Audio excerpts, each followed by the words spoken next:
ৰাজ্যজুৰি 1,50,00,000তকৈও অধিক গছপুলি ৰোপণৰ লক্ষ্য। আজি শুভাৰম্ভ বৃক্ষ বন্ধু অভিযানৰ। গছপুলি ৰোপণ অভিযানত অংশ 20 লাখতকৈও অধিক ছাত্ৰ-ছাত্ৰীৰ। ষষ্ঠ আৰু ইয়াৰ ওপৰৰ শ্ৰেণীৰ শিক্ষাৰ্থীৰ অংশগ্ৰহণ এই অভিযানত। শ্ৰীমন্ত শংকৰদেৱ কলাক্ষেত্ৰত আজি এই অভিযানৰ শুভাৰম্ভ কৰে বনমন্ত্ৰী জয়ন্ত মল্ল বৰুৱাই। আজিৰ প্ৰজন্মই আন্দোলন নকৰে, গছপুলি ৰোপণ কৰিহে আন্দোলন কৰে বুলি মন্তব্য মন্ত্ৰী জয়ন্ত মল্ল বৰুৱাৰ। আৰু আজিৰ পৰাই 4দিনীয়া কাৰ্যসূচীৰে সমগ্ৰ ৰাজ্যজুৰি এই গছপুলি ৰোপণ অভিযান। যে অসমৰ নতুন প্ৰজন্মই এই কামবিলাক কৰিব পাৰিব।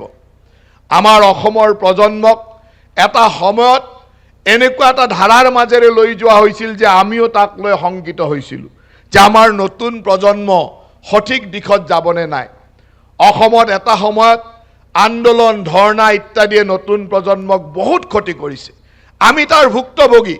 আমি যেতিয়া স্কুলত পঢ়িছিলোঁ, আন্দোলন, ধৰ্ণা ইত্যাদিৰ মাজেৰে আমাৰ চৰকাৰী স্কুলবিলাকত ক্লাছৰ সংখ্যা ৰৈ গৈছিল।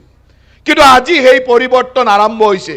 এতিয়া আমাৰ নতুন প্ৰজন্মই আন্দোলন, ধৰ্ণা বা তেনেকুৱা ধৰণৰ ধৰ্ণা আন্দোলন নকৰে। আমাৰ নতুন প্ৰজন্মই এতিয়া বৃক্ষ আন্দোলন কৰিব, গছ পুলি ৰোৱাৰ আন্দোলন কৰিব, আৰু আমি সেই দিশেৰে আগবাঢ়িছোঁ।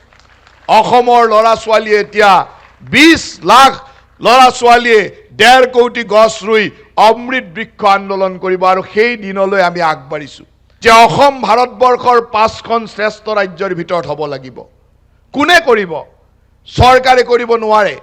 এই কাম কৰিব লাগিব আপোনালোকে। এই কাম কৰিব লাগিব আমাৰ সন্মুখত ৰৈ থকা এই নতুন প্ৰজন্মৰ ছাত্ৰ ছাত্ৰীসকলে।